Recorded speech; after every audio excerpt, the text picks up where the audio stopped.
Welcome to Under Baobab Skies. Tonight, let us journey to a kingdom that lives by the breath of a river. Let us travel to the vast, shimmering world of the Barrett's floodplain, where the Zambezi River spreads its life-giving waters across the land in a great annual sigh. Here, the earth does not stay still. For months, it is a tapestry of grasslands and villages. Then, the waters come, and it becomes a silver sea, a highway of reflected sky. And the people who call this liquid realm home are the Lozi. Close your eyes, breathe in the humid, fertile air, thick with the scent of water lily, wet earth, and distant rain. Hear the gentle lap of wavelets against a grassy shore, the deep, resonant call of a ground hornbill, the whisper of countless reeds. Our baobab here stands on a termite mound island, its roots drinking from the same endless aquifer that will soon rise to meet them. In this world, movement is not a choice. It is a rhythm as fundamental as the heartbeat. And the instrument of this rhythm is the canoe. Not merely a boat, but a matwala hollowed-out song. For the Lozi, to build a canoe is to coax a melody from a tree. To paddle, it is to play that melody upon the water. And to navigate the great flood is to follow a sacred score written in the memory of stars, submerged anthills, and the songs of the ancestors. This is a story of transformation, of a towering makwa tree listening to the wind, becoming a vessel that listens to the water. It is a story of time made tangible, where the weeks of carving are measured not in days, but in community chants and shared blisters. It is a story of a knowledge so deep it is sung, not written. A map that exists in the throat of the navigator and the collective memory of the people. And at the heart of this floating society moves a silent palace, the royal barge of the Litting. A kingdom in miniature, gliding in solemn, powerful silence. A reminder that even amidst the communal song, there exists a profound, disciplined quiet that holds the whole system together. Let's pause for a moment. The fire crackles gently as the night breathes around us. A fish leaps in the dark water nearby, its splash a solitary punctuation mark in the immense, liquid silence of the floodplain night. So, settle into the warmth that holds back the cool damp rising from the water. Let your mind become still, like the calm water between currents. We will begin not with an axe, but with a dream. We will enter the makwa forest with the kono maker and learn how to listen for the tree that is ready to sing. This series is not just about boats. It's about the soul of a people carved into wood. It's about a society that doesn't just adapt to its environment, but dances with it. Here, the canoe is everything. A cradle for a newborn, a school bus for a child, a marketplace stall for a vendor, a hearse for the departed. It's the thread that weaves the fabric of daily life together across the floodwaters. We will meet the master carvers, the ones who can read the grain of a tree like a storybook, whose hands hold generations of wisdom. They will show us how they select the perfect makwa, how they appease its spirit, and how, with adze and fire, they hollow out its heart to give it a new life on the water. We'll journey with them, feeling the rhythm of the pole as it pushes through the thick lily pads, learning to read the subtle signs of the water's flow. We'll listen to the navigation songs, ancient melodies that are both map and compass, guiding paddlers through a landscape that changes by the hour. These songs tell of hidden channels, of safe passages, of places where hippos rest and crocodiles hunt. They are a living library of ecological knowledge, passed down through music, ensuring survival in this beautiful yet challenging world. Imagine gliding through a flooded forest, the branches of submerged trees reaching up like skeletal fingers, the only sound the dip of your paddle and the call of a distant bird. This is the world we are about to enter. And then there is the Kwamboka, the Great Migration. When the floodwaters reach their peak, the entire community, led by their king, the Litinga moves from the floodplain to higher ground. This is not a retreat, but a magnificent ceremony. At its center is the Nalaquanda, the royal barge, a colossal vessel paddled by dozens of the strongest men in the kingdom. It's an assertion of identity, a celebration of resilience, and a testament to the Lozi's profound connection to the river. We'll witness the preparations, the vibrant colors, the powerful chants, and the sheer spectacle of a kingdom on the move, a floating society in a majestic procession. It's a display of unity and tradition that has endured for centuries. A powerful symbol of a people who move with the water, not against it. In the coming weeks, we will explore every facet of this incredible relationship between people, trees, and water. From the spiritual significance of the forest to the intricate engineering of the canoes, from the everyday journeys to the grandeur of the Kwamboka, we will learn that here, under these baobab skies, to be Lozi is to be a master of movement, a singer of water songs, and a keeper of a legacy that floats upon the great Zambezi. So join us. Let the rhythm of the floodplain carry you away. The story of the canoe is the story of the Lozi people, and it's a story that needs to be told. Thank you for listening, and we hope you'll subscribe and join us for the next chapter of our journey. In the vast floodplains of western Zambia, where the great Zambezi River breathes with the seasons, the life of the Lozi people is entwined with water. And at the heart of this life is the canoe. But a Lozi canoe isn't just a boat. It's a living entity, a partner, born from a sacred bond between a maker and a tree. This is the story of that bond, a journey into the spiritual heart of canoodling, where the first and most sacred act is not the striking of an adze, but a conversation with the forest. By the end of our journey today, you'll understand why choosing the right mukwa tree is a process of spiritual matchmaking, a quest to find not just wood, but a soul willing to travel. Our story begins with a man named Simate. He was an elder who spoke more to trees than to people. His hands, scarred and polished by decades of guiding and adze, were like maps of his conversations with wood. Simate lived in Limulanga, a village perched on the edge of the perpetual water. A time was coming when the village would need a new canoe, a mutwala strong and resilient enough for the Kwamboka, the great annual journey of the Lozi king from the flooded plain to higher ground. The village elders knew a new canoe was needed, but they didn't bring Simode a formal message. They didn't need to. Instead, they sent a young boy, who quietly left a small, woven basket of white millet at the foot of the great mukwa tree that shaded Simate's workshop. The millet wasn't a payment. It was a question, heavy with tradition and trust. Simate found the basket at dawn. He picked it up, feeling the weight of the grain, and with it, the weight of the request from his community. But he didn't immediately go to his tools. His work wouldn't start with his hands, but with his spirit. He went to his hut, to a small, clean space set apart from the rest of his life. For the next 3 days, he would build no fire. He would eat only a little roasted maize and drink only water. This wasn't about preparing his body for the physical labor ahead. It was about clearing his spirit, making it a clean vessel for the vision to come. A canoe, as Simate knew, is born twice, first in the dream of the maker, and then in the flesh of the tree.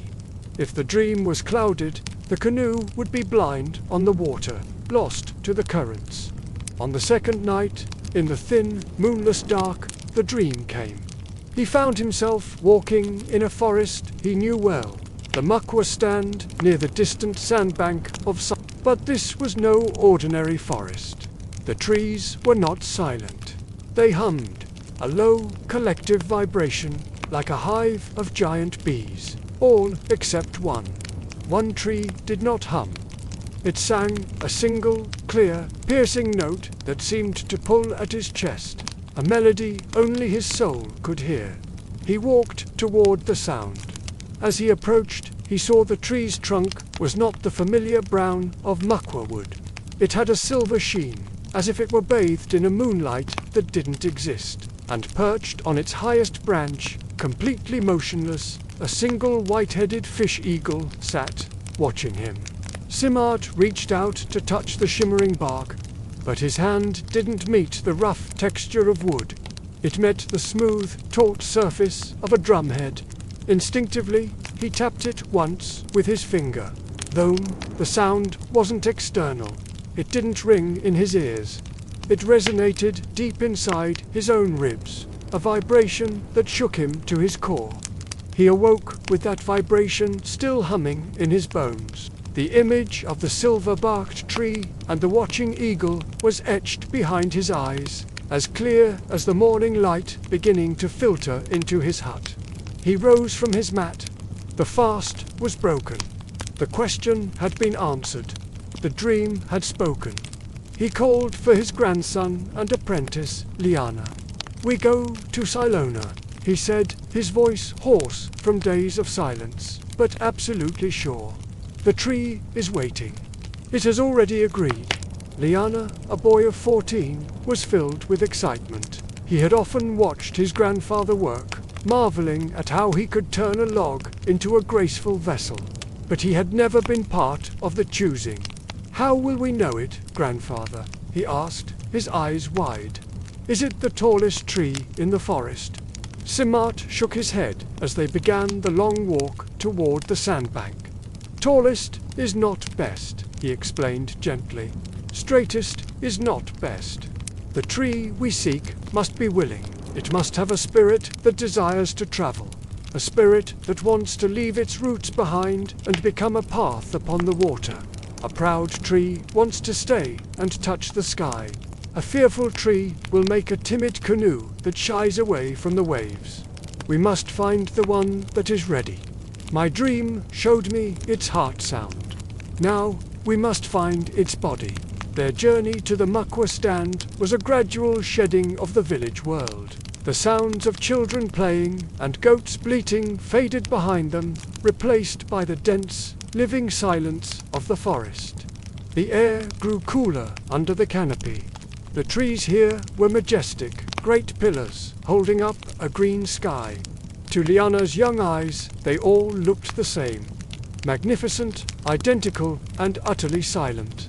He couldn't imagine how they would find one single tree among so many. But Simate walked among them as if he were in a crowded council hall, greeting old friends. He moved with a quiet reverence, acknowledging them softly by the names he had given them over a lifetime of visits. "Old one with the split limb," he might murmur, "Mother of the beehive, Whisperer." This wasn't just a flight of fancy. Simate was acknowledging their individual histories, their unique characters as living entities. He believed that to take one of these forest giants without this recognition was theft. But with it, the act of felling a tree could become a partnership, a sacred agreement. Let's pause here for a moment. Imagine this scene. Deep in the Makwa forest, sunlight filters down in dusty golden shafts. The air is thick with the scent of earth and leaves. Insects drone lazily. Simate stops. He closes his eyes and simply listens. He's not listening for a sound his ears can hear. He's listening for a feeling in his chest, the echo of the note from his dream, the reverberation of that single, perfect sound. After a moment of stillness, he began to move with purpose again, Liana trailing close behind, trying to match his grandfather's silent, gliding steps. They passed many fine, straight trees that any other woodworker would have coveted, but Simate passed them without a second glance. They weren't the one. Then he stopped. Before them stood a makwa of noble height, its trunk perfectly straight. To Liana, it looked like many others. Its bark was a normal, rugged brown. There was no magical silver sheen, but high in its branches, watching them with a still, piercing yellow eye, was a white-headed fish eagle.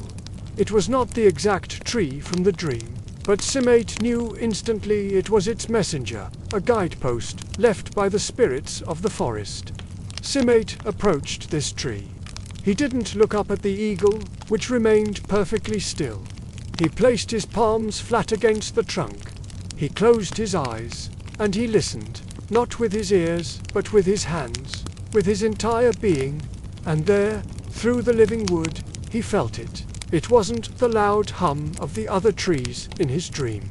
It was a deep, steady pulse, a patient, waiting vibration, a quiet readiness. Taking a small, smooth stone from the leather pouch at his side, he tapped the trunk once. Thoom, the same sound. The same deep resonance echoed in his ribs, a physical confirmation of a spiritual connection. At that exact moment, the eagle gave a single, short cry and launched itself into the sky, soaring away above the canopy. The tree had been found. The dream had been made real. The first, silent, and most important agreement was complete. The work of transforming a forest elder into a vessel of song could now begin, but not with an axe. The next step was to properly ask the tree for its life, to honor its spirit, and to promise that its new life on the water would be a worthy one. Before them stood the chosen tree, a silent giant.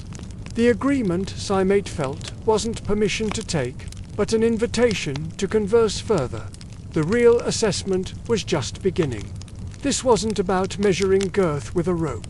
It was about diagnosing the tree's soul for its future life upon the water. Simate walked a slow circle around the massive trunk, his eyes reading the bark like an ancient text. "See here, Liana," he said, pointing to a long, vertical seam. "This is a good sign. The grain runs straight and true beneath. A tree that grows with a twist in its heart will make a canoe that fights the current, that always wants to turn back to the bank." He looked up, studying the canopy. The branches were strong and evenly spaced, reaching out like arms in a balance dance. "A lopsided crown," he murmured, "means a lopsided weight in the roots. The wood on the heavy side is denser, stressed. It will take the adze differently. It will hold water differently. This one is at peace with itself." Next came the listening. Simate took a different tool from his pouch, not an axe, but a long, slender river stone, worn smooth as glass by centuries of water. He placed his ear against the trunk and, with the stone, tapped at various heights. Tock, tock, tock. To Liana. It was just the sound of rock on wood, but Simate's eyes were closed, his face a mask of intense concentration. He was listening for the echo within.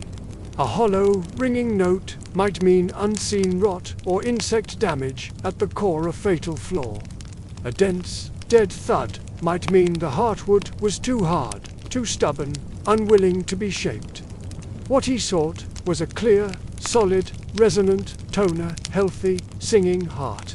"Come," he said to Liana after a long minute. "Listen." He had the boy place his own ear against the bark and repeated the tap-talk. A deep, clean, vibrant sound traveled through the wood and into the bone of Liana's skull. It was not a sound he heard so much as felt a confirmation of strength, of integrity. Good Simate nodded, a faint smile touching his lips. "The heart sings clearly. It is strong. Now we must ask one last question." He moved to the downwind side of the tree, away from their approach. He knelt and brushed away the leaf litter at the base, examining the roots and the soil. He was looking for signs of conflict, for the burrows of animals that might indicate a nervous spirit, for fungus that spoke of lingering dampness and a melancholic nature. He found neither. The roots flowed into the earth like calm rivers. The soil was firm and sweet-smelling. Finally, he scooped a handful of the earth and let it trickle through his fingers. "The tree is well grounded," he pronounced. "It is not anxious. A canoe from an anxious tree will be skittish in rough water. It will tremble. This one knows its strength. It will be steady." The assessment was complete. The tree had passed the silent examinations of form, sound, and spirit. It was straight, balanced, healthy, resonant, and calm. It possessed all the physical and metaphysical qualities needed to become a reliable, graceful, and long-lived canoe. It was not just suitable, it was exemplary. But Simart did not rise to fetch his axe. He sat down, his back against the mighty trunk, and gestured for Liana to join him. "Now," he said, his voice softening, "we tell it what we ask. We do not just take, we explain the purpose. We describe the water. We tell it of the village, of the journeys it will make, of the fish it will help catch, of the families it will carry to new lands when the flood comes. We make it see its future, so it can decide if it wishes to be born into that life." And so, in the quiet of the forest, with the fish-eagle perhaps circling high above, the old man began to speak to the tree. He described the shimmer of the floodplain at dawn, the weight of a good catch, the laughter of children riding in a canoe for the first time, the solemn silence of a great river procession. He painted a vivid picture with words, inviting the tree to imagine itself not as a fixed point, but as a moving story, a carrier of life. The forest is still. A breeze stirs the highest leaves of the makwa, a sound like distant, approving applause. Simate falls silent. The proposal has been made. Now they must wait for the final, unspoken sign of acceptance. They sat in that shared silence for a long time. Then, as if on cue, a troop of vervet monkeys arrived in the canopy of a neighboring tree, chattering and playing. One young monkey, bold and curious, leapt across the gap and landed on a low branch of their chosen muk. It scurried down the trunk, paused near them, cocked its head, and then dashed back into the green gloom. Simate let out a long, slow breath. "The forest has sent a witness," he said, "and the witness did not sound an alarm. The tree has not rejected our presence. The conversation is done. The answer is yes." He stood, his old joints cracking. The spiritual dialogue was complete. The technical and ritual partnership could now be sealed. It was time to return to the village, to gather the offerings and the sacred tools.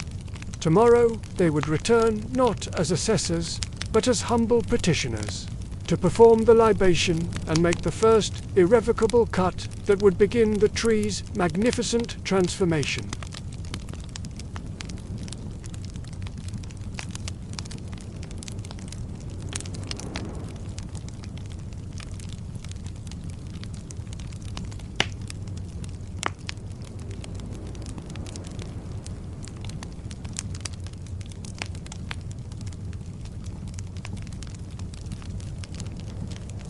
Moinambisi carried a small, black clay pot of millet beer known as lutuku, brewed specially for offerings. Simate, for his part, carried a pouch of white powdered clay, mpemba, and his sacred axe. This was no ordinary tool.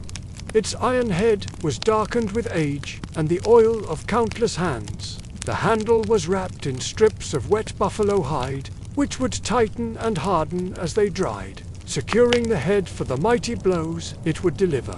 As they stood before the chosen tree, Moinambisi cleared a small patch of earth at its base. He drew a circle with the white clay, then, within it, he drew a line, pointing towards the village of Limud. This was to orient the tree's spirit, to show it the direction of its new home, its new purpose. He then knelt and began to speak in a formal, rhythmic tone. His words were not just for the tree, but for the ancestral spirits of the forest, for the spirits of past canoe makers, and for Niam, the creator. "Grandfathers of the deep wood," he intoned, his voice resonating through the quiet grove. "Mothers of the root and branch, we come in peace, with respect in our hands and truth in our hearts. We ask not for a possession, but for a transformation.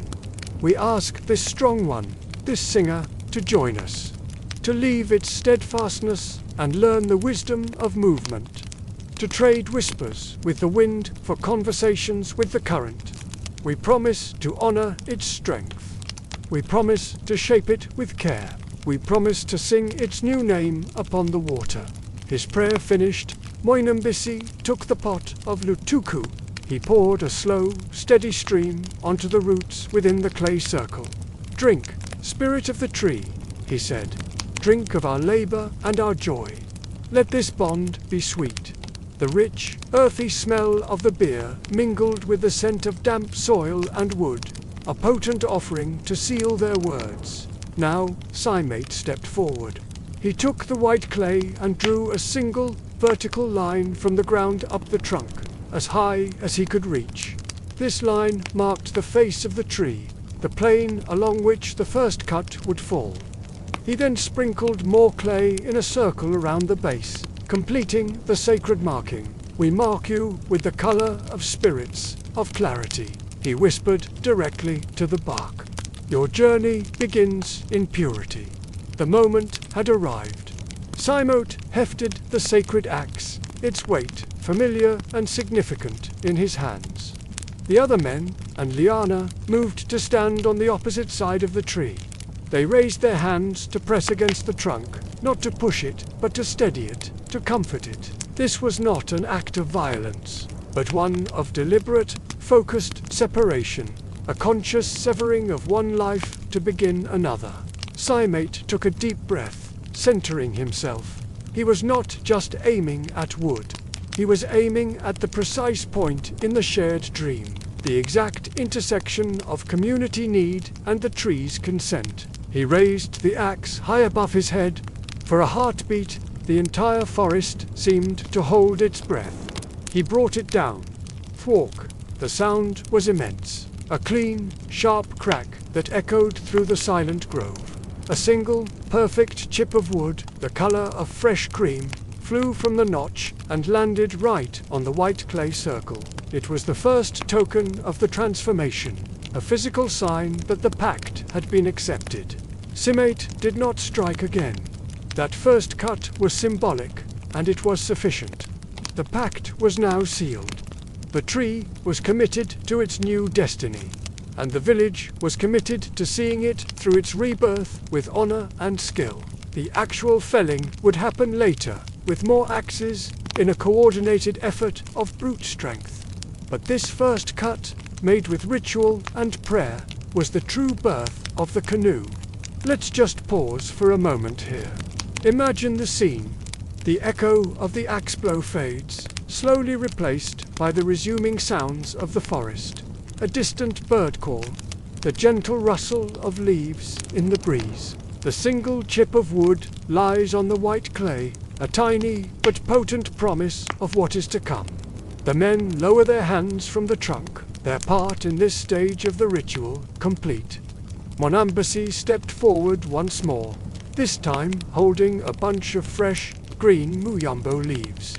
He brushed them gently over the new cut in the bark, a gesture of soothing, of healing the wound even as it was made. You are now of two worlds, he said to the tree, his voice soft, rooted and journeying. We thank you. The party then turned and left the forest in silence, leaving the marked tree standing alone. It would stand for another day and another night. This time allows the news of its transition to settle into the wood, allowing its spirit to adjust to the new reality. The physical labor, the dragging, the hollowing, the community chant of creation, all that would begin tomorrow. But the most critical phase was now over. The canoe had been conceived. The song had found its very first note. This profound connection between the people, the forest, and the spiritual world highlights a worldview where every action is imbued with meaning and respect. The making of a canoe isn't just a manufacturing process.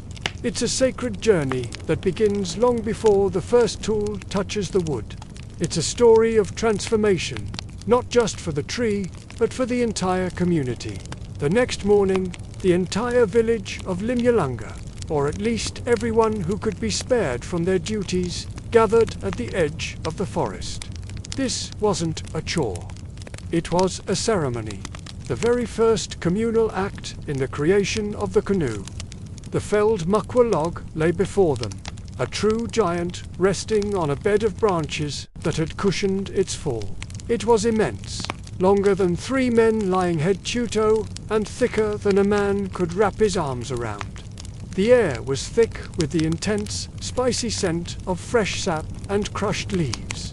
Cymate, the master carver, stood ready to direct the work. Strong men looped ropes, woven from Lalunadu vine, around the massive trunk. Others prepared the path back to the village, cutting and placing smaller logs to act as rollers. A special space had already been cleared near Cymate's workshop, a communal carving ground shaded by the branches of a great fig tree, waiting to receive the log. But before the first heave, before any muscle was strained, there was song. The elder Muondambisi began a low, rhythmic chant. It was a kushakela, a pulling song. The words were simple, speaking of unity and the power of shared strength. Tukute bom mami, let us pull together. As the song swelled, on the strong beats, the men leaned into the ropes. You could hear the vine cables creak and tighten under the strain. The immense log shuddered, resisted for a moment, and then, with a deep, grinding groan, it began to slide forward onto the very first roller. What should have been a journey of just a few miles turned into a day-long procession of music and perfectly coordinated effort. The log, this future vessel, was being slowly introduced to its community, not just through labor, but through song. It was learning its place within the human tapestry of the village. As the men began to tire, the women and children would join the chorus. Their higher voices wove themselves around the men's deep chant, injecting new energy into the rhythm. If a roller jammed or a rope needed adjusting, the song would dip to a low hum, a moment of shared concentration. Then, as the work resumed, it would surge back, stronger than before. The scene was one of pure, joyful, collective effort under a bright African sky. Men straining at the ropes, women and children walking alongside them, their voices rising in song. All working together to haul this giant muckwa log across the grasslands toward their home. Finally, as the sun began to dip and the afternoon light softened, the log was dragged into the cleared space beneath the fig tree. It was carefully settled onto a bed of forked posts, ready to be held steady for the transformation that was to come. The community slowly dispersed, a buzz of satisfaction hanging in the air after the first shared task was complete. They left Cymate and his core team of carvers to begin the next, more intimate phase of the canoe's creation. This next stage began not with carving, but with fire. Using dry grass and carefully stacked kindling, the carvers built a long, low fire right along the top center of the log. This was a controlled burn, watched with intense focus. The goal wasn't to set the entire log ablaze, but to char and soften the heartwood, making the incredibly arduous task of hollowing it out just a little bit easier. The smoke, sweet and resinous from the muckwa sap, curled into the evening air. It was a signal to the whole village that the work of fire had begun, the element that would help them conquer the wood. As the fire burned down to glowing embers, Cymate and his men took up their handgaxes. These were heavy tools, sharpened stones lashed securely to wooden handles. Working in shifts, they began to hack away at the charred wood in the center of the log. Thunk, thunk.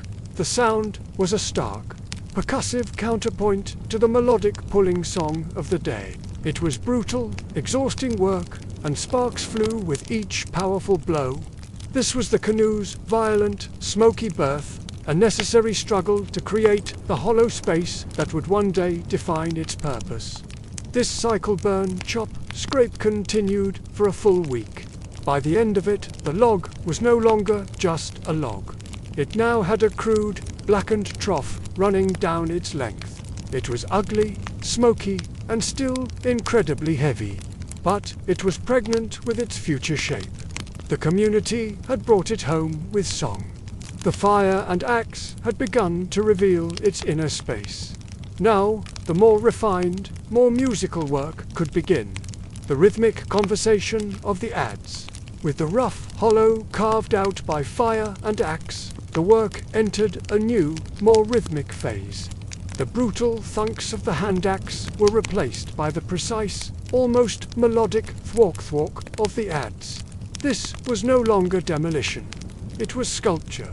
And the soundtrack to this sculpture was no longer a single, unified pole song, but a shifting, living tapestry of community sound. At first light each morning, the master carver Cymate would make the first solitary cuts.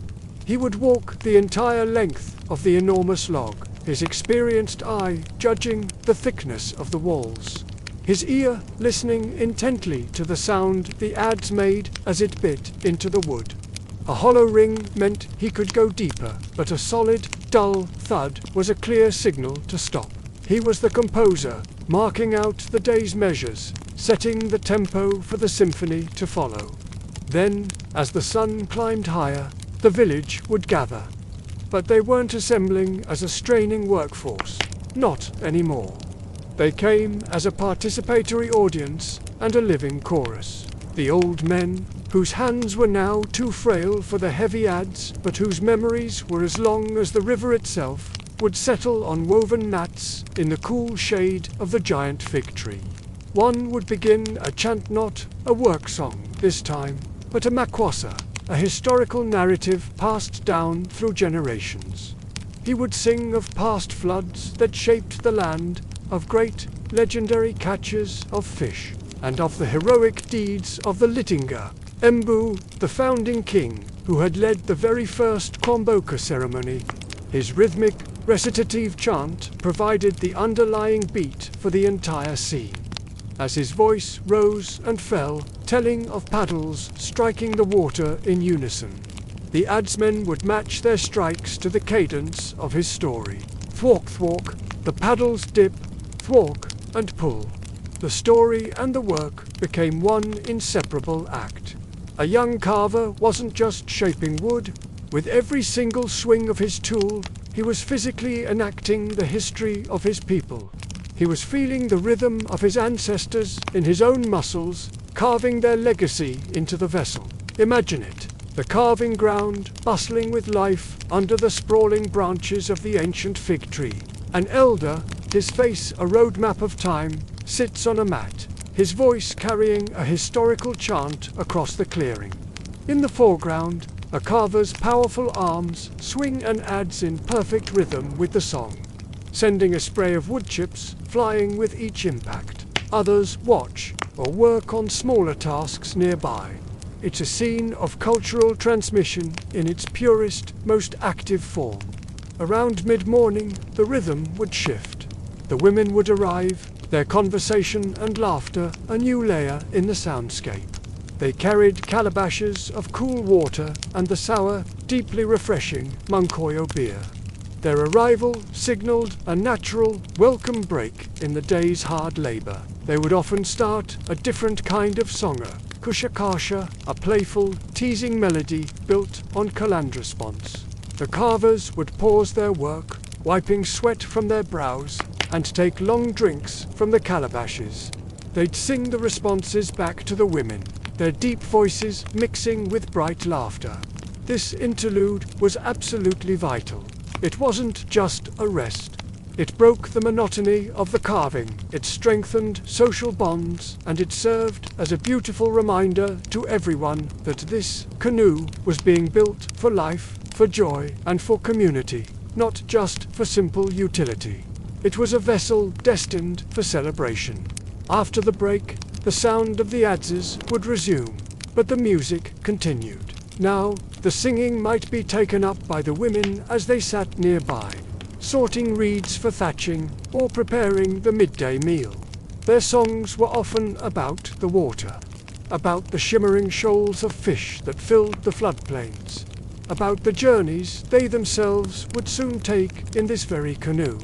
They were, in a way, singing the vessel's future into existence, imbuing it with purpose and hope through their melodies. Let's just pause for a moment and take in this scene with all our senses.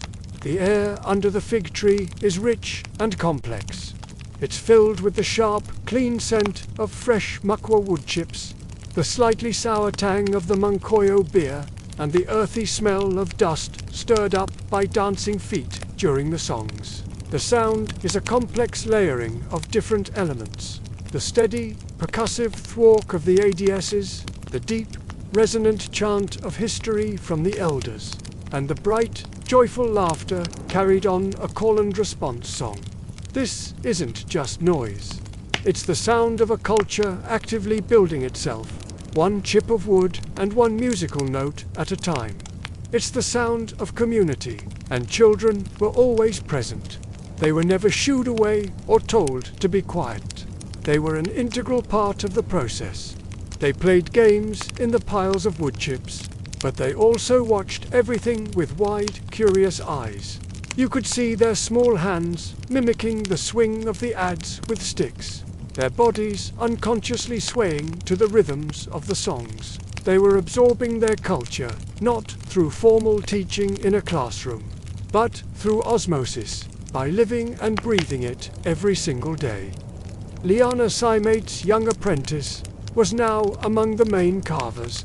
His own ad strokes were growing more confident and precise, guided not just by his master's instruction, but by the rhythm of the elders' stories. He was learning one of the most profound lessons of his craft. To carve is to listen to the wood, to listen to the song, and to listen to the very pulse of the community. This daily cycle, the solemn history chant in the morning, the playful interlude at midday, the hopeful future songs in the afternoon transformed the work from mere labor into a kind of liturgy, a sacred ritual. The canoe was not being manufactured on an assembly line. It was being grown by the entire village. Its final shape was emerging not just from Saimate's expert design, but from the collective rhythm of his people. Every song sung, every story told, was being folded into the very grain of the wood. Each ad strike, timed to a historical beat, carved that history into the canoe's form. By the time the rough shaping was finally done, the vessel already held within it the memory of 100 songs and 1,000 stories. It was no longer just a tree from the forest. It had become a living repository of Limulanga's voice, a testament to its people's past, present, and future. After weeks of the ADS's public music, the work entered a quieter, more intimate phase. The canoe's basic form was now complete. You could see the elegant curve of the prow, the gentle taper of the stern, and the smooth, hollow belly. But it wasn't finished. Now, it needed its final skin. The once bustling communal carving ground grew quieter. The crowds that had gathered to watch the dramatic shaping of the log began to thin. This next stage was reserved for Saimate and his most trusted assistants, including the ever-watchful Liana. The tools changed. The heavy, chopping adzes were set aside, their percussive song silenced for now. In their place came the Malillo flat, heavy stones of fine-grained sandstone and sheets of rough Makwa bark. This was the work of abrasion, of immense patience. The task was to rub these stones and the rough bark back and forth, along every inch of the hull. They worked for hours, for days, their movements steady and rhythmic. The process created a dust so fine it hung in the air like a golden mist, catching the sunlight. The sound transformed from the ADS's declarative thwack to a soft, relentless shush-shush-hush. It was a whisper compared to the shout of the carving, a meditative hum that settled over the workshop. This was where the canoe's spirit was smoothed into existence. Every tiny nick, every minuscule ridge left by the sharp edge of the adze was meticulously worn away. Simiat would often pause his work, close his eyes, and run his hand over a section of the hull. He wasn't just looking for flaws. He was feeling for them, searching for imperfections that were invisible to the naked eye. He would murmur to Liana, his voice low and serious. "The water will feel every mistake." He'd trace a faint line with his finger. "A ridge here, no matter how small, will cause a drag, a whisper of resistance in the current. We must make it as smooth as a fish's scale. The water must love to let it pass." His touch was supremely careful, almost diagnostic, as he worked the sandstone block over the wood. His skin and the air coated in the fine, pale dust. The late afternoon light would slant across the workshop, illuminating the nearly finished, beautiful vessel in a warm glow. As they smoothed the wood, they also treated it, preparing it for its life on the water. A clay pot of oil, rendered from the rich manketti nut, was heated over a small, carefully tended fire. Using pads of soft antelope skin, they would dip into the warm liquid and rub the hot oil into the thirsty wood. The mukwa timber seemed to drink it in, its color transforming before their very eyes. It deepened from a pale, creamy white to a rich, warm honey gold. This oil did more than just waterproof the canoe. It nourished the wood, making it more flexible and resilient. And it gave the surface a luminous, living glow. With each application of oil, the canoe seemed to come more alive. As if it were slowly waking from a long sleep, its intricate grain singing under the new sheen. It was no longer just a carved object. It was gaining a presence, a character. This was also the time for the final, secret touches. These were rituals Simate performed alone, under the cover of night, by the flickering light of a small fire. This was the kubamba, the fixing of the spirit. He would take a carefully prepared mixture of sacred substances. There was a pinch of soil taken from the very spot where the great tree's roots had once clung to the earth. There was ash from the first fire that was used to hollow the log, and there was a drop of his own sweat, a symbol of his labor and life force, mixed with the sacred white Mpemba clay. He would work these elements into a small, thick paste. Then he would press this paste into a meticulously carved, tiny hollow on the inner stern of the canoe, a place no one would ever see, hidden from all eyes.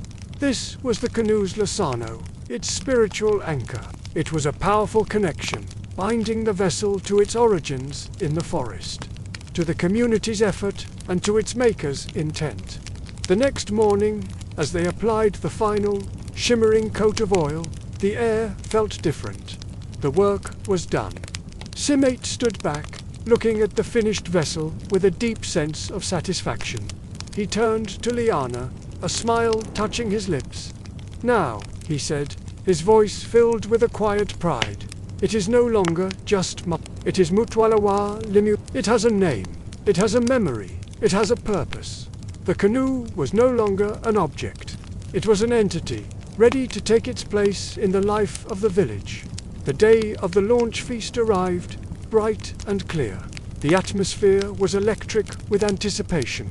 The canoe, breathtaking in its finished elegance, was carried from the workshop down to the water's edge. It was not dragged by ropes or rolled on logs. Instead, it was lifted onto the shoulders of the very men who had pulled the original log from the forest and swung the heavy ADSs to give it shape. They moved in a silent, proud procession, their steps measured and respectful. Their shared effort was now a shared honor. Down by the river, the women had prepared a great feast. The air was filled with the delicious aromas of pots of sishibo, a rich stewed meat, and the sight of mounds of buhobe, the staple sorghum porridge. Large calabashes filled with fresh, frothy lutuku beer were passed around, ready for the celebration. But before the feast could begin, one final ritual was needed. Monambisi, the elder, stepped forward to perform the final blessing. He held a small gourd, and with it he sprinkled water from the great Zambezi River onto the prow and then the stern of the new canoe. As the droplets caught the sun, he began to chant, his voice carrying over the quiet crowd. "You were of the forest," he intoned. "Now you are of the water. Carry our people safely. Carry our songs truly. Bring us bounty from the river. Bring us home from our journeys." His blessing complete, a signal was given. With a great collective heave and a unified shout of pure joy that echoed across the river, the men slid the canoe into the water. It settled with a perfect, graceful buoyancy. It didn't rock wildly or tip precariously. It sat steady and confident on the surface, as if it had always belonged there. A murmur of approval and awe went through the crowd. Cymate, with Liana right beside him in the place of honor, took the first paddle. They dipped the blades into the calm water, and with a single, smooth, powerful stroke, the Mutwelawa Limulunga glided forward, silent and sure. At that moment, the entire village erupted in cheers and song. It was a new song, a spontaneous melody of completion, celebration, and of new journeys just begun. The community feast that followed was more than just a party. It was the final act of weaving the canoe into the social fabric of the village. This vessel had been dreamed, chosen from the forest, hauled by many hands, carved by the skilled, sung over during the work, smoothed with patience, and blessed by the elder. It belonged to every single person there. It was a physical embodiment of their unity and shared purpose, and as the first stars of the evening came out, their light reflecting in the calm water where the new canoe rested peacefully at its mooring, everyone knew it was ready. Ready for fishing trips, for travel between villages, for the quiet, daily rhythms of life on the river. And ready, too, for its greatest test and most glorious purpose, the majestic, song-filled journey of the Kwamboka flood. The change came not with a roar, but with a creeping silence. The usual sounds of the buzz of insects, the rustle of wind through reeds were one by one swallowed up. In their place came a new, gentle lapping at the base of termite mounds, a soft gurgle in the drainage channels. The great Zambezi River was breathing out, spreading its liquid self across the vast landscape. The world was turning to silver. In the village of Limulunga, the new canoe, named Mutwalawa Limulunga, was ready. But for its very first journey across this newborn sea, it would not carry fishermen or families. Its purpose was far more profound. In the stern would sit Malambor, an elder so old his face was a map of wrinkles, but whose eyes shone with the clear blue of a kingfisher. He was a Mulalai, a navigator, a keeper of the ancient flood songs. And in the bow would sit Liana, his heart a frantic drum of both excitement and terror. The chief Cymate had chosen him for this singular honor. "You helped bring the canoe's body from the forest," he had told Liana. "Now you must help it learn its soul from the water. Listen to Molamboa. Don't just hear the song. See what he sees." With a gentle push, they departed from what was, just yesterday, a solid bank. Now it was a soft, submerged slope. The canoe slipped into the floodwater, which was not deep, but stretched to the horizon, a vast, mirror-like plain dotted with the tiny islands of termite mounds and the tops of acacia trees. There were no landmarks. There was only water, sky, and the endless reflection that merged them into one. Malumba didn't look at a compass. He didn't consult the sun, which was veiled by a high, thin haze. Instead, he took a slow, deep breath, as if tasting the very air. Then, in a voice that was surprisingly strong and clear for his age, he began to sing. It wasn't a melody for marching or pulling oars. It was a slow, descriptive, recitative chant. The Lishango Liamashi, the song of the flood. Kalamba, Kalfala Kausa, he sang the plain. All is water now, Muti Wasikalo Wapilibana. The village of Saikalo is hidden. Siamunzi. We leave the homestead, we follow the channel. Kuno, Kanye, Amafaluti, Alukanda. Here are the floating islands of grass. As he sang, he pointed not with his finger, but with his chin. Kuno, he sang her and Liana looked, seeing nothing but water. But Mulumbor's eyes were seeing through the surface, into the world beneath. He was singing of a submerged anthill that should be directly to their left, of the ancient, buried footprint of a cattle kraal that meant they should bear slightly to the right. The song was a verbal map of a drowned world, a list of waypoints that only memory could see. He sang of the Mundawa Nalitanga, the field of the Tall One, where a solitary, giant fig tree once stood. Its ancient roots, he sang, still made the water swirl in a gentle, counterclockwise eddy just beneath them. Liana, leaning over the side of the canoe, peered intently into the water. And then he saw it a subtle, swirling pattern on the otherwise placid surface. The song had conjured the invisible into visibility.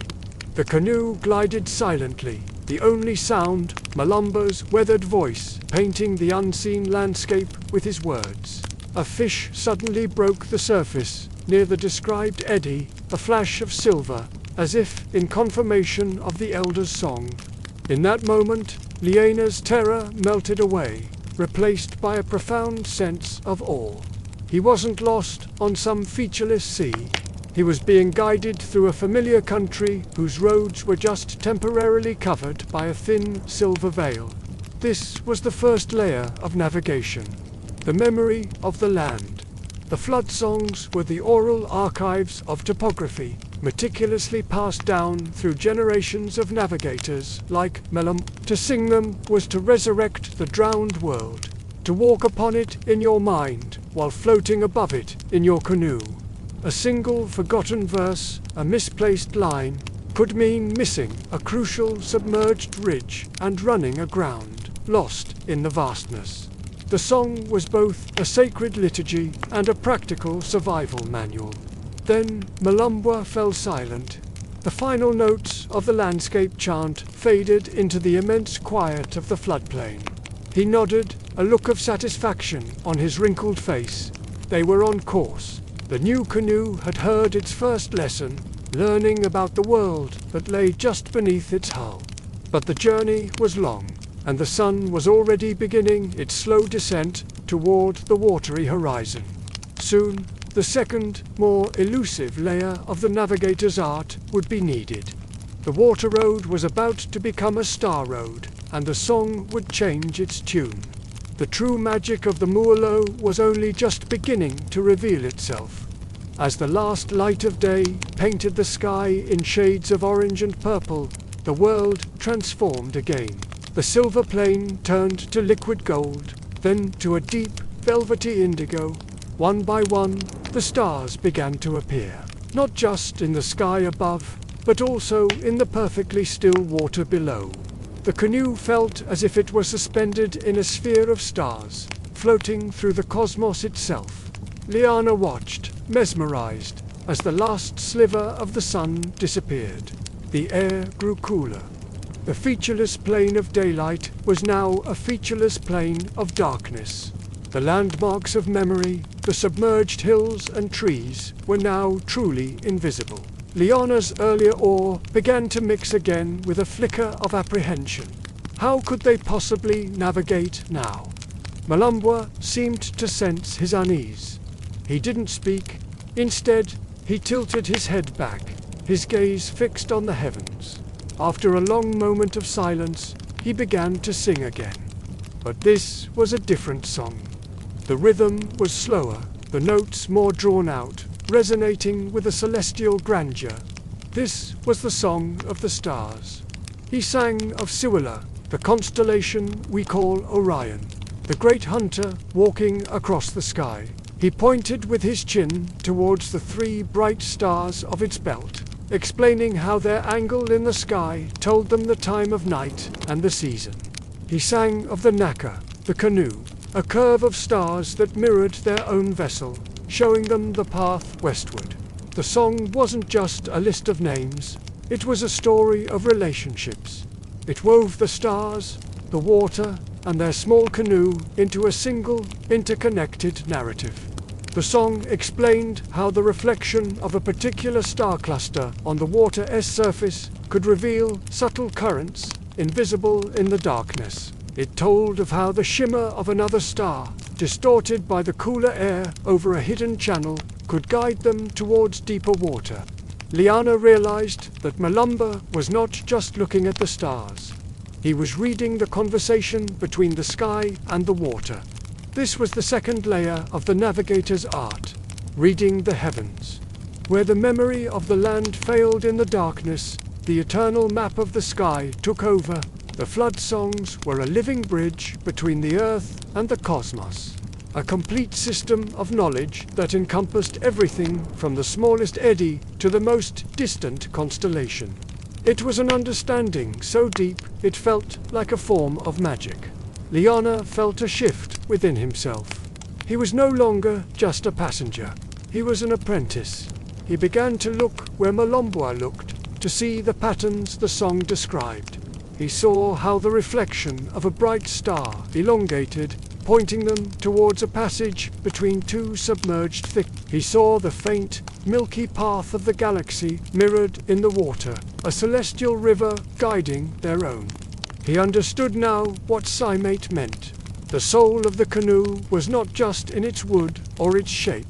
Its soul was born in this journey, in the hearing of these songs, in the learning of these ancient roads. The canoe was becoming a part of this tradition, just as Liana was. Hours passed, measured not by a clock, but by the slow procession of the stars across the sky. Malumbo's voice never faltered, a steady, melodic anchor in the vast, silent darkness. Finally, as the first hint of grey began to lighten the eastern horizon, the song changed once more. It became softer, speaking of the scent of damp earth on the breeze, of the distinctive call of a nightjar that lived only near their destination. This was the final layer of navigation, the intimate knowledge of the senses, reading the invisible signs of the air and the sounds of the night. And then Liana saw it, a dark line on the horizon, slowly separating itself from the water. As the light grew, it resolved into a line of trees, a higher bank of land. They had arrived. Malomboa guided the canoe into a small, sheltered inlet, and the keel grated softly on a sandy shore. The journey was over. Malomboa let out a long, quiet sigh. He placed a frail, wrinkled hand on the side of the new canoe. "Now," he whispered, his voice raspy with the night's singing. "Now, it knows the way." Liana looked from the old man to the new canoe, and then out at the vast, silver plain they had crossed. He had left as a boy, terrified of the unknown. He had returned a different person, initiated into a world of knowledge he never knew existed. He hadn't just witnessed a journey. He had witnessed the passing on of a legacy, a song that held a whole world within its notes. And he knew, with a certainty that settled deep in his bones, that one day it would be his turn to sing.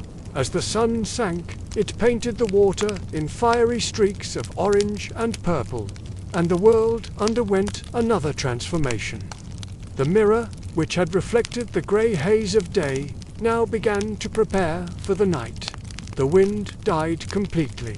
The vast floodplain became utterly still, a liquid obsidian plate awaiting the celestial engraving. Malomboa steered them towards a small, treeless termite moundyland, just large enough to pull the canoe onto. They would wait for full dark. He lit a small, smokeless fire of mopane twigs, and they ate a simple meal of dried fish and roasted maize. As the last light vanished, the first stars pierced the velvet sky, not a few, but a torrent, a cascade of diamond dust from horizon to horizon. "Now," Malamba said, his voice a whisper in the immense quiet. "Now we learn to read the sky's twin. He pointed to the water. The still surface had become a perfect black mirror, and upon it every star was reflected with impossible clarity. It was disorienting. They seemed to be suspended in the middle of a starfield, with the real sky above and its perfect duplicate below. Malumbor began to sing again. But this song was different.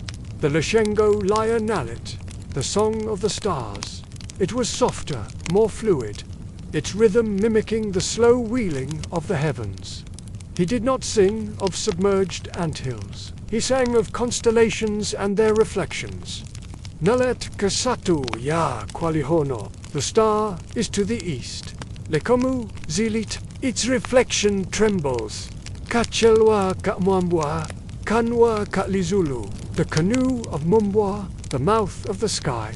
Lialuka moyamezi abunalo, it spins in the water of the gentle current. He was singing a dynamic map. The song described how the reflection of the constellation Likamu, or Orion's belt, would shiver and stretch if there was a hidden current pulling south. It described how the bright star Kossi, or Sirius, would reflect just to the left of a specific half-drowned tree if they were on the true path to the dryland sanctuary of Lialui. Liana stared, his mind struggling to comprehend. It was one thing to memorize landmarks. It was another entirely to use the distortion of starlight on water as a compass and a current gauge. But as Malumba sang, pointing with a slender reed to specific points in the water star field, Liana began to see it. There the three stars of Likamuth, their reflections, were slightly elongated, leaning southward. The song said that meant a gentle pull in that direction, a submerged channel they should follow. Then Malumbor added another sense. He stopped singing, inhaled deeply through his nose, and held up a hand. "Smell," he whispered. Liana sniffed the cool air. He smelled water, wet earth, and their fire. Then, beneath it, a faint, fresh green sent the smell of rain on dry soil, but carried from a vast distance. Mula Wakwa Nalolo, Malumbwa said. Rain coming from the Nalolo direction. The wind will shift before dawn. It will push from the west. We must use the current now to position ourselves before it comes. The song was not just about stars and water. It was a holistic reading of the night, astronomy, hydrography, and meteorology woven into a single sung instruction manual. The navigator had to be a poet, a physicist, and a spirit all at once. Let's just pause here for a moment. Imagine this scene. The universe is silent, vast, and doubled. The only human sounds are Malumbra's fading song and the soft crackle of their tiny fire. In this immense space, Liana feels a profound shift. He is no longer in a boat on water. He is in a vessel navigating the seam between two cosmic hemispheres, guided by a song that understands the conversation between sky and river. As the night deepened, Malumba taught him the most important stellar refrain, the song for Nalikwanda the Lituna, the royal path. This was the deepest, safest channel that ran like a hidden river beneath the flood, a highway for the Litinga's barge. Its markers were not stars alone, but specific alignments of stars with their reflections, creating imaginary lines on the water that pointed the way like spiritual beacons. This ancient knowledge, passed down through generations, was more than just a survival skill. It was a profound connection to the cosmos itself. Each star, each reflection, each scent on the wind was a word in a living language that Malumbra was teaching Liana to speak. When the first hint of grey softened the eastern sky, they pushed off again. The new canoe moved through the pre-dawn gloom, guided now by the fading star song in their heads and the coming scent of rain on the wind. They had travelled a road of memory and a road of stars, but their journey wasn't over. For the final, most critical leg, the entry into the crowded, complex waterways near the dryland capitals, they would need a different song entirely. A song not of what could be seen or remembered, but of what could be felt through the very wood of the canoe. A tactile navigation that required a different kind of listening. The story of their journey continues as they navigate not just the waters, but the very soul of the land. The world was no longer the same. As dawn broke, the endless silver plain of water had transformed into a bewildering maze. Channels of dark, deep water twisted between huge islands of floating papyrus and permanent groves of trees. The air, once silent, now echoed with life. The harsh squawk of herons, the distant grunts of hippos, and the quiet chatter of other canoes, appearing like ghosts from behind the tall reed beds. This was the bustling water highway leading to the dryland capitals of the Lozi people. Here, in this crowded and confusing aquatic world, the old ways of navigation, the memory songs of the land, and the star songs of the sky were no longer enough. The landmarks were a blur of green and brown, the channels shifting and deceptive. To survive and find your way, the navigator had to become more than just a person in a boat. He had to become one with his canoe. Malombwa, the old, wise navigator, handed the paddle to young Liana. His voice was calm, yet carried the weight of generations. "You steer now," he said, "but you will not steer with your arms. You will steer with your feet. You will listen with the wood." Liana's heart hammered against his ribs as he took his place in the stern. This was the ultimate test. Malombwa moved to the center of the canoe, sitting gracefully on the floor. He placed his bare feet flat against the hull, feeling the very skin of the vessel. He closed his eyes. Then he began to sing. But this was no ordinary song. This was the Lishango Laya Mashie Tuna, the song of the deep channel. It was an internal, almost silent hum, a flow of low vibrational tones and what sounded like nonsense syllables. This song wasn't meant for Liana's ears. It was meant for his entire body to feel. "The song is in my bones," Malombwa murmured, his eyes still closed, his face a mask of deep concentration. "It travels down my legs and into the canoe. The canoe then sings to the water, and the water sings back its secrets. My feet hear the answer. Now paddle, gently." Liana dipped his paddle into the dark water, the canoe gliding forward. Instantly, Malombwa's humming song changed. The pitch rose slightly, becoming tighter. "The channel is to the left," he said, his voice a calm stream of information. "The water is telling the canoe it is shallow on the right. The canoe is telling my feet, and I am telling you." It was a constant, live feedback loop between man, boat, and river. "Turn left, now straight. Do you feel the pull? That is the true current. Follow it." What Liana was witnessing was an act of profound synesthesia, a merging of the senses. Malombwa was translating the invisible world beneath them. He was reading the tactile vibrations coming through the hull, the subtle difference in resonance. As they passed over a sandy bottom versus a muddy one, the slight change in drag when they entered a faster current, the almost imperceptible shudder when the canoe crossed the submerged path of a hippo. He was turning this flood of physical data into musical intuition, and then into clear verbal instructions. The song wasn't just music. It was his interpretive framework for the river's language. He began to teach Liana the signs, naming the feelings. A high, tight vibration in the soles of your feet. That is sand, meaning shallow water. A low, soft hum. That is soft mud, the deep channel.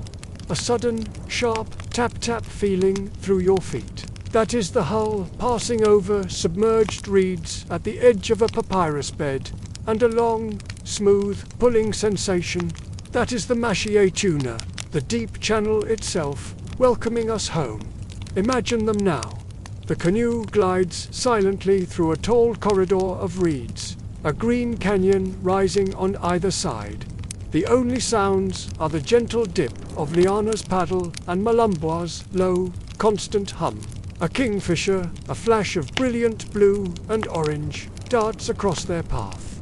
Liana, following the elder's guidance, feels a new kind of knowing awaken in his own body.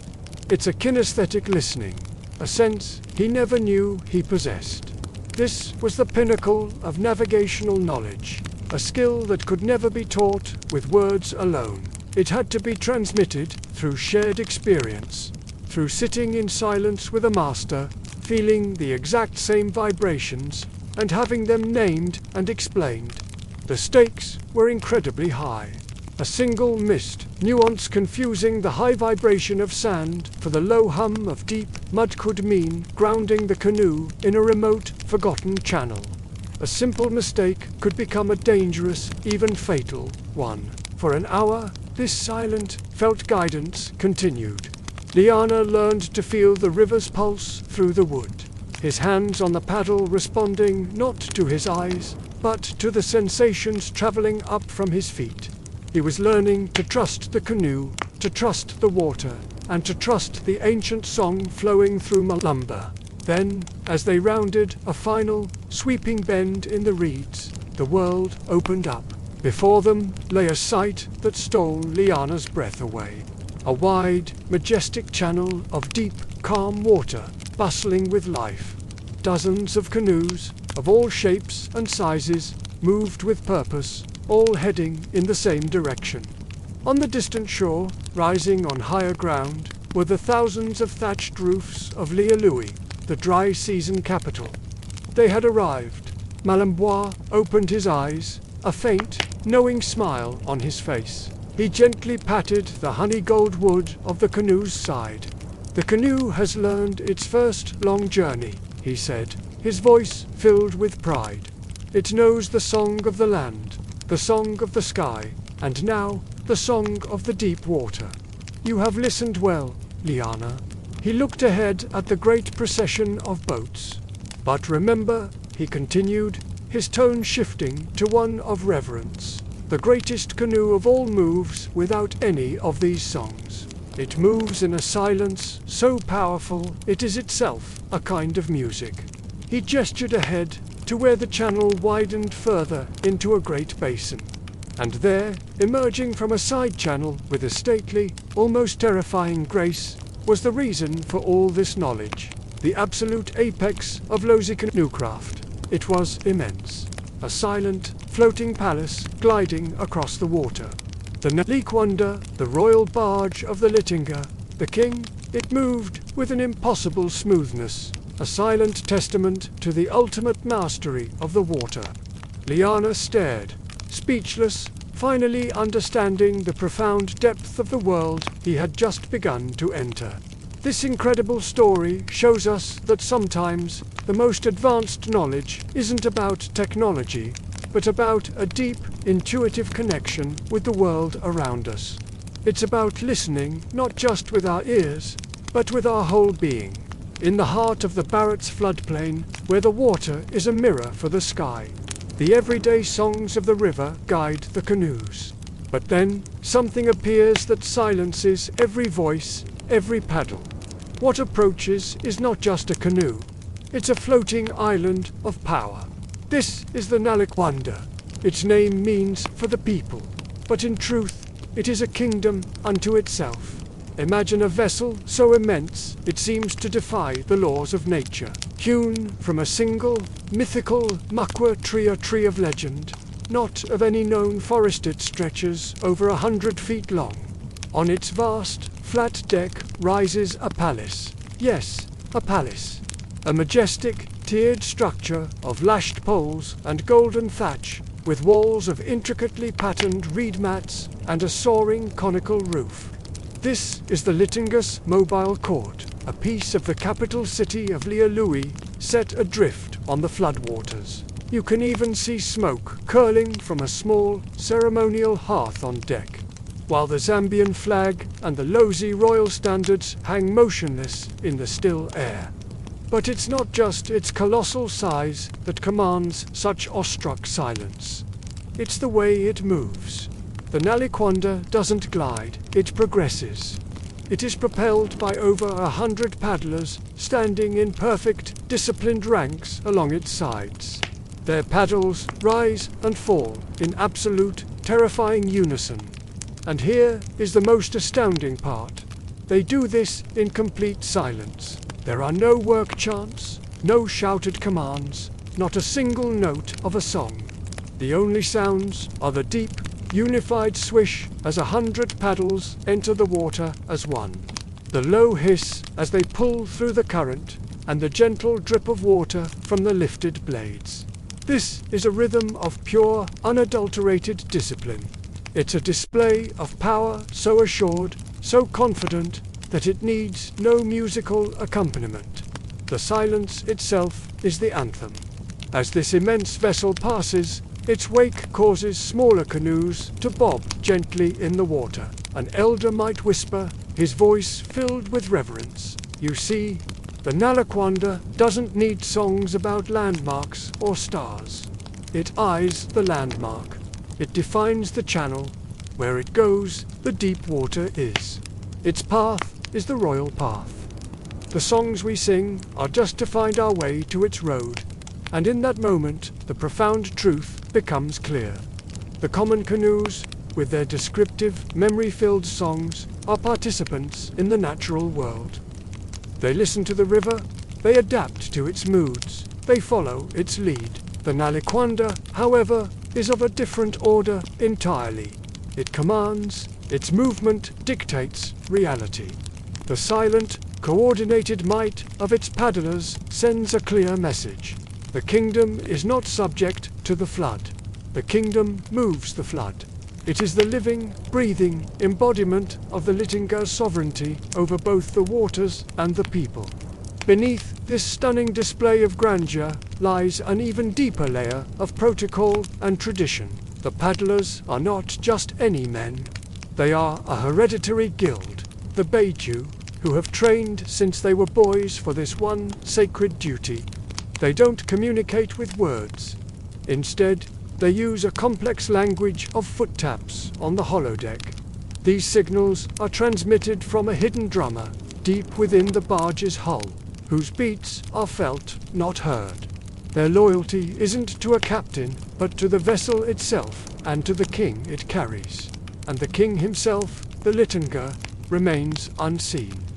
He is hidden within the thatched palace on deck. He doesn't appear to wave or show himself to the crowds. His presence is an abstraction, a powerful force felt in the very gravity and momentum of the barge's movement. To catch a glimpse of him is a rare privilege granted to only a select few. The journey itself is his manifestation, his statement to the world. Let's just pause for a moment and take this in. The Naliquanda moves past a slow-moving mountain of wood and thatch. Its silence is heavier, more profound than any sound. In its wake, the chatter and songs of the other canoes slowly return, as if the entire world had been holding its breath, waiting for it to pass. The smaller canoes rock gently, feeling the last ripples of spent energy from its passage. This reveals a fascinating paradox at the very heart of Lozi culture. On one hand, the society is built on community song, on shared rhythms, and on oral history passed down through generations. We see this in how every other canoe is built and navigated. Yet, at the very apex of this society is the Naliquanda, a masterpiece of silent, disciplined, hierarchical power. The songs of the flood, which guide everyone else, ultimately lead you to the profound silence of the king. The community's collective voice finds its ultimate purpose in enabling the sovereign's wordless command. The Naliquanda is the silent, central note around which the entire symphony of the Kwamboka festival is composed. The Kwamboka ceremony itself, which means to get out of the water, is one of Southern Africa's most ancient and spectacular traditions. It marks the annual journey of the Litinga from his home in the flooded plains of Lialui to his high-ground residence in Limulunga for the dry season. This isn't just a practical move. It's a deeply symbolic and spiritual event that reaffirms the bond between the king, his people, and the rhythms of nature. The preparations for the Kwamboka begin weeks, sometimes months, in advance. It's a time of great anticipation and communal effort. The Nalikwanda is carefully inspected and refurbished. Special rituals are performed to bless the vessel and ensure a safe journey. The Beiju paddlers intensify their training, perfecting their silent coordination, feeling the rhythm that has been passed down through their lineage for centuries. On the day of the ceremony, the floodplain transforms into a vibrant festival. Thousands of people gather in smaller canoes or line the banks of the main channel, all dressed in their finest traditional attire. The air is filled with excitement, with the sounds of drums, singing, and cheering, that is, until the Nalikwanda appears. As the royal barge begins its journey, it's preceded by other important canoes, each with its own role. There's the Notila, which carries the queen, and various other barges for dignitaries and royal family members. But none command the presence of the On its roof, a striking black and white pattern represents the Lozi nation, while a large effigy of an elephant, a symbol of the Litinga's power and wisdom, sits majestically atop the palace.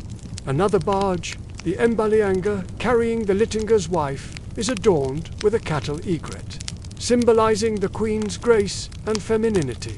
The journey can take over 6 hours, covering a distance of more than 15 kilometers. Throughout this entire time, the paddlers maintain their silent, powerful rhythm.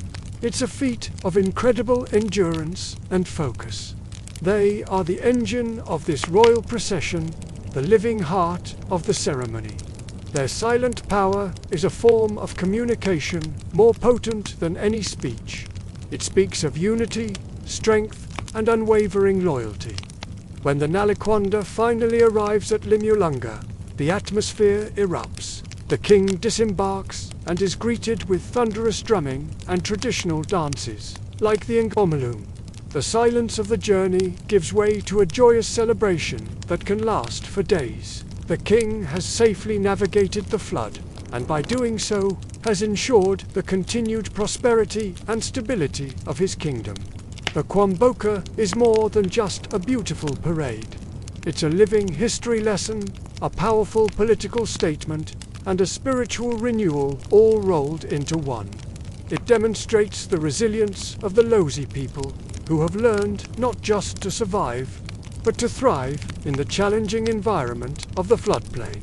It's a celebration of their unique relationship with the water and a powerful display of their enduring cultural identity. And at the center of it all is the Nalikwanda, the silent king of the floodplain. It's a reminder that true power doesn't always need to be loud. Sometimes the most profound statements are made in silence, through discipline, unity, and a deep connection to tradition. It's the silent note that gives meaning to the entire song of a people. As the Nalikwanda surged into the lead, a profound change swept across the water. The flotilla of thousands of canoes, from humble fishing vessels like lianas to larger family craft, fell into a loose, respectful procession behind it. A new, collective rhythm emerged, but it wasn't one of song. It was a rhythm of deference, of observation. In the smaller canoes, people now spoke in hushed tones. The playful chants and historical songs that had filled the air were stilled. In their place was a watchful quiet, punctuated only by the soft, unsynchronized dip of countless paddles into the water. They were followers now. The soundtrack of this part of the journey was the ambient noise of a nation on the move, the gentle lap of water against wood, the creak of the canoes, the occasional cry of a baby, and the low whisper of conversation. It was the sound of a community unified in the presence of its silent, central symbol. Malombwa pointed out the intricate protocols that governed the procession. see how the larger canoes from the senior chiefs fall in closer behind. He'd say, see how the fishing canoes keep to the edges. Even in this seeming chaos, there is an order. It is the order of the river, of seniority, of respect. The Naliquanda doesn't look back to enforce this order. It doesn't need to. The order simply flows from it, like the wake it leaves in the water. He explained the roles of the other royal vessels. The Naliquanda wasn't alone.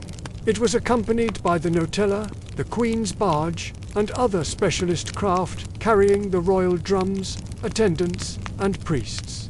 These also moved with a disciplined quiet, though their paddling teams were smaller. Together, they formed a silent, floating nucleus of authority, a court on the move. On the Naliquanda itself, the silence was not empty. It was thick with meaning, with concentration. The hidden drummer, deep within the barge's hull, maintained a steady, metronomic heartbeat. The paddlers felt the subtle shifts in rhythm, through their feet a slight acceleration for a clear stretch of water, a measured slowdown for a tricky turn. Their focus was absolute. A single paddle falling out of sync would be a glaring error, a tear in the fabric of perfect control. Their silence was a form of intense, communal meditation, all centered on the single purpose of moving their king. For the thousands of people in the following canoes, this shared silence became a time for reflection. The arduous work of preparation was over. The challenges of navigation were, for now, a simple matter of following the deep channel carved by the royal fleet. In this profound hush, they could look at their families, at the possessions carefully piled in their canoes, and out at the endless expanse of water. They could feel the true enormity of the journey, not just the physical journey from the floodplain to the dry land of the winter capital, but the historical journey of their people, a ritual repeated annually for centuries. The powerful silence of the royal barge created the space for this collective memory to surface, wordlessly, in every heart. Let's just pause and picture this. The sun is high overhead, beating down on a shimmering silver plain of water. The procession is a long, slow-moving constellation of dark shapes against the blinding surface. The sound is a vast, shimmering haze of quieter million small sounds adding up to a peaceful, continuous rumble. But over it all, the periodic, composite swish of the Naliquanda's 40 paddles dominates, like a steady, commanding breath. It's a sound that is both powerful and serene. This silent stretch of the journey was as much a part of the Kwamboka ritual as the vibrant songs sung. During the canoe carving or the clever star chants of nighttime navigation, this was the time of incorporation, the moment when thousands of individuals and families became a single, migrating organism, led by its silent, sacred heart. The songs had brought them together, prepared their spirits, and guided their way. Now, the silence gathered them into a nation. The journey was over. The royal fleet and the flotilla had reached the higher ground of Liului. As the sun beat down, a flurry of activity erupted. People pulled their canoes ashore, unloading bundles of belongings, and quickly began setting up temporary shelters. The sounds of reunion and resettlement filled the air. But amidst this organized chaos, one vessel followed a different path. The great Naliquanda, the royal barge, didn't simply beach with the others. It was carefully guided by its paddlers to a special deep-water dock, a permanent home prepared for it during the dry season. Its arrival at this dock marked the official, solemn end of the Kwamboka. In the days that followed, as life on dry land resumed its familiar rhythm, Liana went with the old song finder, Melombwa, to a place far from the bustling new settlement. It was a special grove of ancient trees near the water, but this place was different. Here, instead of growing trees, there were sleeping ones. This was the Kuta Ya Matwala, the council ground of the canoes. Under long, open-sided sheds, A sight of incredible reverence unfolded. Here rested the senior vessels of the royal fleet and those of past revered chiefs. They were not discarded or forgotten, they were retired. Their massive hulls, some grey and weathered with age, others still bearing the faint, faded traces of geometric paintings, were raised off the ground on heavy log cradles. The air here was cool and quiet, filled with the rich, earthy scent of old wood and a profound sense of peace. Malombois walked slowly, his footsteps echoing softly in the stillness. He stopped before one particularly large, ancient canoe. Its sides were worn smooth, polished by decades of hands and the endless caress of water. "This," he said, his voice a low murmur as he placed a gentle hand on its prow, "is Mundando." He looked at Liana, his eyes reflecting a deep respect. It carried the Litinga Luenica, the great king, long before the Nalaquanda you saw was built. This canoe fought in wars. It carried peace treaties. It has seen more of our history than any living person. Now it rests. It is an elder. He then explained the philosophy, the deep cultural belief that shaped this sacred place. A canoe that had served faithfully, especially in royal or communal service, acquired something special. It acquired a Lisano, a spiritual weight, a personality, a life force of its own. To break such a vessel up for firewood or to let it rot away uncared for would be an unthinkable act of disrespect. It would be akin to discarding a grandparent, a respected elder who had given their life to the community. "We speak to them," Malamba continued, his hand still resting on Mundando's ancient hull. "Before each Kwamboka, the caretakers come here. They don't just see old wood, they see the spirits of the fleet. They clean the dust from the hulls. They anoint the wood with special oils, feeding its spirit. They tell them the news of the kingdom, of births and deaths, of harvests and hunts. And most importantly, they ask for their blessing for the new journey. A blessing for the canoes that will now take their place on the water." Liana began to understand. The canoe was so much more than a mode of transport. It was a living repository of time and event. The wood itself held the memory of every single stroke of the paddle, every song sung from its belly during the long migrations, every fish caught over its side to feed a family, every important person it had ever carried. In its very grain were encoded the stories of the nation droughts, floods, victories, and losses.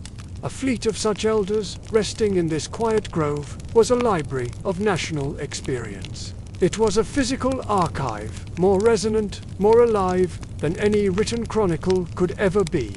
Malambwa turned his gaze from the ancient Mundando to Liana.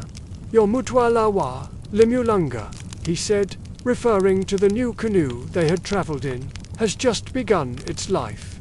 If it serves well, if it is treated with the respect it is due, it too will one day earn a place of rest like this. Generations from now, people will come here. They will point to it and say, 'That canoe carried the songfinder Malumba and his young apprentice on its very first Kwamboka.' Its wood will remember that story, even if people forget the details." This final, profound lesson tied all the others together in a perfect, beautiful circle. The careful selection of the tree was the choosing of a being with the potential for a long, storied life. The community carving was the infusion of social memory, of shared purpose into its very body.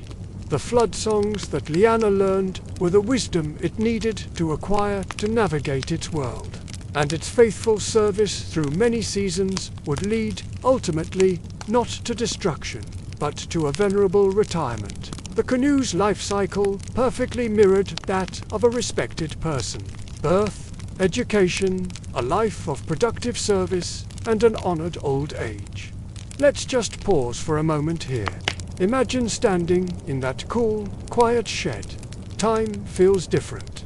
The buzz of the new settlement, the sounds of life and work are distant, muffled. Here, Among the sleeping elders of wood, there is only the gentle sound of the wind sighing in the trees outside, and the profound, heavy silence of accumulated history. Liana reached out and touched the hull of Mundando, feeling not just wood, but time itself, polished smooth by generations of respect and memory. As they walked back towards the village, the sounds of construction, laughter, and reunion washed over them once more. Liana's eyes found their new canoe, the Mutwala wa Limyalunga, now pulled up with the others from their community. But it looked different to her now. It was no longer just Simate's carved masterpiece, or Malamboa's reliable guide across the floodplain. It was a citizen. It had a history now, however short. It had felt the power of the flood. It had heard the songs of the earth and the sky. It had witnessed the silent, passing majesty of the king. And it had a destination. A purpose that stretched far into the future, quiet resting place among the elders, where it would hold the stories of its people in its silent, wooden heart, until the wood itself finally returned to the earth. The song of the canoe, Liana finally understood, was a circle, endless and complete. Thank you for joining us tonight on this journey with the canoes that carried songs. The fire is embers now. The imagined waters of the Bharat's floodplain have receded in our minds, leaving behind the memory of a silver world and the dark, graceful shapes moving upon it. The last echoes of the pulling chants, the star-reflective hums, the silent, mighty swish of 100 royal paddles all fade into the quiet of the night. We have followed a makwa tree from a dream in the forest to its rebirth as a melody on the water. We have learned that for the Lozi people of Zambia, building a canoe wasn't just construction. It was a chorus of shared effort and communal song. Navigation wasn't just about reading the water. It was about following a musical score passed down through generations. And the vessel itself, this elegant dugout canoe, was a living repository of community and time. The canoe was the needle that stitched the people to the floodplain, a practical tool for survival and a sacred symbol of their identity, all in one. It's a story of how a single piece of wood can hold the spirit of a forest, the strength of a village, and the song of a river. We witnessed how the artisans listened to the wood, feeling its grain, understanding its spirit before the first tool was ever lifted. Their hands, guided by ancestral knowledge, didn't just carve a boat. They released a form that was already waiting within the tree. Every tap of the adze was a drumbeat, every scrape of the plane a note in a symphony of creation.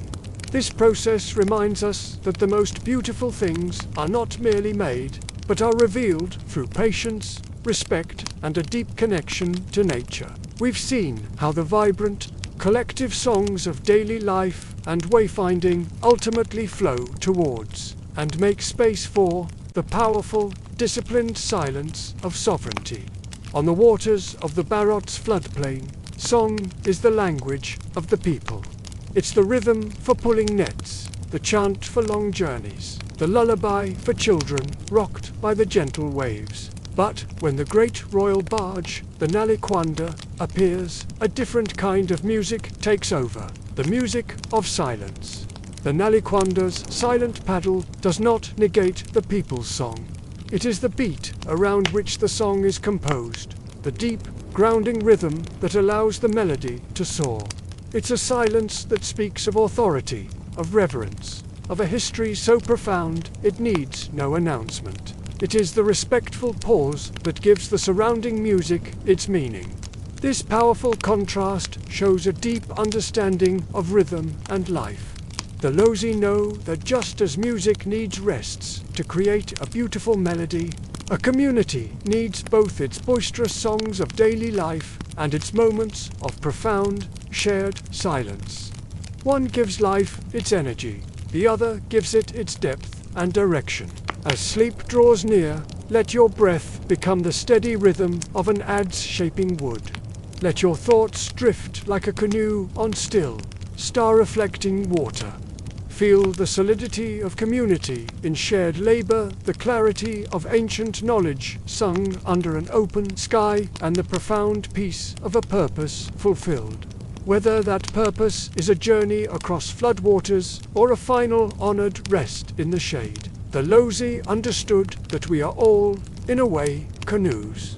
We are shaped by our community, our families, our friends, the hands that guide and support us. We carry the songs of our ancestors within us, the stories and wisdom that form our heritage. We navigate the deep and shallow channels of our lives, facing both calm waters and challenging currents. And we hope, one day, to have earned a place among the elders, our own grain polished smooth by time and purpose, carrying our own stories with grace and dignity. We are vessels of experience, carrying memories and dreams across the waters of our own existence. May your own journeys be guided by true songs, songs of joy, resilience, and connection. And may you always find your way to calm water, a place of peace and reflection. Thank you for being with us. You are now under baobab skies. We appreciate you spending this time with us. If this story resonated with you, consider subscribing to our channel for more journeys into the heart of tradition and nature. Until next time, travel well.